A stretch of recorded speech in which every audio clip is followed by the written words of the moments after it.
اعوذ باللہ من الشیطان الرجیم بسم اللہ الرحمن الرحیم یا ایھا الذین آمنوا کونوا انصار اللہ۔ اگر تم اللہ کے دین کا جھنڈا اٹھانے کے لیے اپنی جانیں لگا رہے ہو تو کس کے مددگار ہو؟ اللہ کا دین ہے، جھنڈا اس کا ہے، اور یہ فرض منصبی اصل تھا محمد کا، تو ان کی بھی مدد ہے۔ من انصاری اللہ آگے آ جائے گا۔ اہل ایمان اللہ کے مددگار بنو، کما قال عیسی ابن مریم للحواریین، جیسے کہ کہا تھا عیسیٰ ابن مریم نے اپنے حواریین سے، من انصاری اللہ، کون ہے میرا مددگار اللہ کی راہ میں۔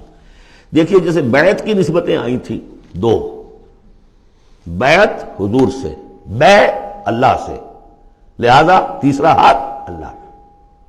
وہی مسئلہ یہ ہے، نصرت اللہ کی، لیکن میری نصرت اللہ کی طرف۔ اللہ کی نصرت کیسے کرو گے؟ میری نصرت کرو اللہ کے راستے میں، محمد رسول اللہ والذین معہ۔ اب بھی طریقہ جو فطری ہے وہ یہی ہے، جس کو بھی اللہ ہمت دے دے وہ کھڑا ہو۔ میں نے یکسو ہو کے فیصلہ کر لیا، میں نے تو اب اسی کے لیے جینا، اسی کے لیے مرنا ہے۔ آؤ بھائی، کون میرے ساتھ آتا ہے؟ میں انصاری اللہ، میں تو چل رہا ہوں۔ کوئی ساتھی ملے گا تب بھی چلوں گا، نہیں ملے گا تب بھی چلوں گا۔ اب کون میرے ساتھ آتا ہے؟ من انصاری اللہ، جو ہاتھ میں ہاتھ دے وہ اس کا ساتھی ہے۔ اذ قال عیسی ابن مریم للحواریین من انصاری اللہ قال الحواریون نحن انصار اللہ۔ اگرچہ وہ مددگار تھے حضرت عیسیٰ کے، حقیقت میں تھے اللہ کے، بظاہر عیسیٰ کے، حقیقت اللہ کے۔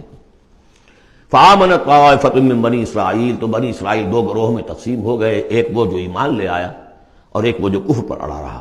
وکفرت طائفہ فأیدنا الذین آمنوا علی عدوہم، تو ہم نے مدد کی ان کی جو ایمان لائے تھے ان کے خلاف، کہ جنہوں نے کفر کیا تھا ان کے دشمنوں کے خلاف۔ فاصبحوا ظاہرین، بالآخر وہی کامیاب ہوئے۔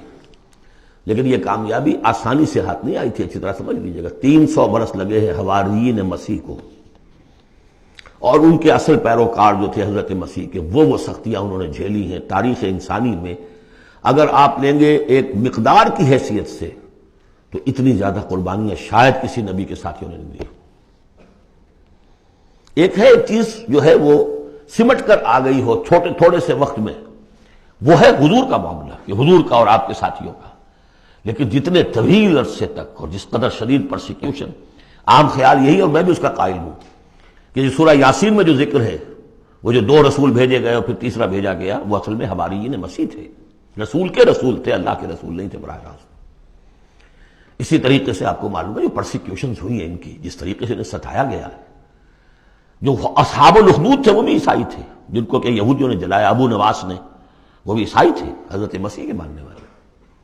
اسی طریقے سے یہ 7 سلیپرز کون تھے جو جان بچا کر گئے تھے؟ اصحاب کہف عیسائی تھے۔ رومی شہنشاہیت تھی، بت پرستوں کی شہنشاہیت تھی، اس میں جو کچھ پرسیکیوشن ہوئی ہے وہ تو 300 عیسوی میں پھر رومن امپائر نے عیسائیت قبول کی ہے۔ اس کے بعد سے پھر ظاہر بات ہے، چاہے عیسیٰ کو وہ صحیح طور پر مانتے ہیں، غلط طور پہ مانتے ہیں، عیسیٰ کے ماننے والے ہیں، وہ کہتے ہیں وہ حرام زادہ ہے، وہ کہتے ہیں کہ نہیں وہ اللہ کا بیٹا ہے۔ بس اتنا ہی فرق ہو گیا، وہ ایک انتہا کو نکل گئے، وہ دوسری انتہا کو نکل گئے۔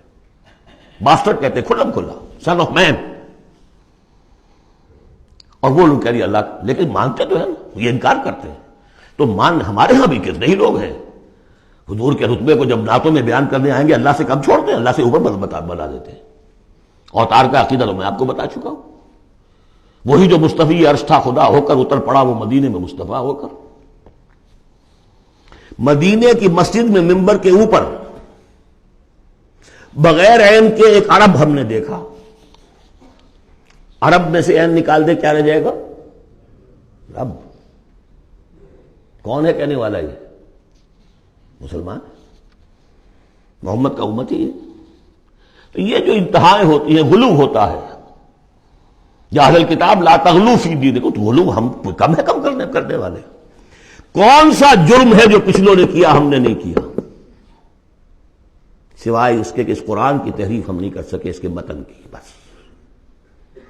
اور وہ اس لیے کہ اسپیشل پروٹیکشن اللہ کی تھی۔ یہ ہے سورہ صف۔ ایک سورت بھی سمجھ میں آ جائے تو زندگی کا راستہ بالکل واضح ہو جاتا ہے۔ البتہ یہ جو قتال اس میں بتایا گیا، میں نے عرض کیا تھا قتال ایسا نہیں ہے کہ اٹھاؤ ہتھیار جاؤ نعرہ مارو اور خودکشی کر لو، ٹکرا جاؤ۔ اس کا ایک پروسیس ہے. پہلے اس کے لیے مردان کار چاہیے، ایسے مردان کار جن کے دلوں میں اللہ کی محبت کے سوا دنیا کی کوئی محبت نہ رہ گئی ہو، جو ہم سورہ شورى میں پڑھ چکے ہیں. فما اوتیتم من شیء فمتاع الحیاۃ الدنیا وما عند اللہ خیر وابقى للذین آمنوا وعلی ربہم یتوکلون. طالب آخرت بن چکے ہو، واقعتاً کہنے کی حد تک نہیں، زبانی کلامی نہیں، فی الواقع. پھر ان کے اندر وہ اخلاص اور خلوص، پھر ایک نظم کی پابندی، ایک لیڈر کے ساتھ عہد، جو کہو گے. یہ تقاضے اگر پورے نہیں ہوتے، اور محترم تعداد کے اندر 2-4 سے تو نہیں ہوگا معاملہ. 4 کا ہوتا معاملہ تو حضرت موسیٰ کے ساتھ بھی تھے، 3-4 تو اور 150 تو اور بھی شاید نکل ہی آتے، کوئی ذرا اور محنت کرتے، لیکن نہیں، معتدل تعداد، ریکوزٹ نمبر. لہذا اس کو تیار کرنے کے لیے کیا طریقہ کار ہے؟ یوں سمجھیے کہ منہج انقلاب محمدی کے 2 حصے ہیں.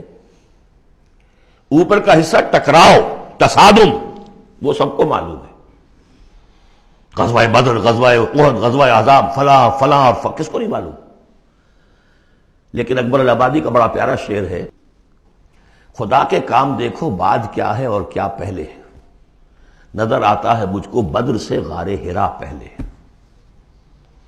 یہ غار حرا کی جو تنہائیاں تھیں، جو سوچ و بچار تھا، پھر اس نے 12 برس تک مکے میں جو دعوت، تبلیغ، تربیت، تزکیہ، تعلیم، تنظیم، یہ کام کیا ہے. یہ ہے جس کا نتیجہ سامنے نظر آتا ہے. چاہے تمہارے جسم کے ٹکڑے اڑا دیں، تم نے ہاتھ نہیں اٹھانا. یہ ارادہ آسان کام ہے کوئی؟ بلی کو بھی آپ گھیر لیں اگر کسی کونے میں تو وہ آپ پر حملہ کر دے گی. ڈیسپریٹ آدمی 2-3 کو مار کر مرے گا، ایسے نہیں مر سکتا آدمی. آدمی بڑی شے ہے، لیکن اجازت نہیں ہے. یہ تیاری جو کرائی ہے محمد رسول اللہ نے، تو ایک ہے تصادم کا مرحلہ، اور ایک ہے تصادم کے لیے آدمی تیار کرنا. آدمی فراہم کیسے کرے، تیار کیسے کرے. اس کو میں نے قرار دیا ہے منہج انقلاب نبوی کی اساسی منہاج. ایک ہے تکمیلی منہاج، تصادم، ٹکراؤ، جنگ. اساسی منہاج ہے how to procure proper people, procurement of people and then their training. یہ ہے مسئلہ، اور اس کا مرکز و محور قرآن ہے. اگلی سورہ، سورہ جمعہ، اسی سے بحث کر رہی ہے. یوں سمجھ لیجئے کہ بعثت محمدی کا مقصد، اس کے لیے تصادم کے مراحل، یہ سورہ صف میں، لیکن اس کے لیے مردان کار کی تیاری کا عمل سورہ جمعہ میں. صدق اللہ العظیم.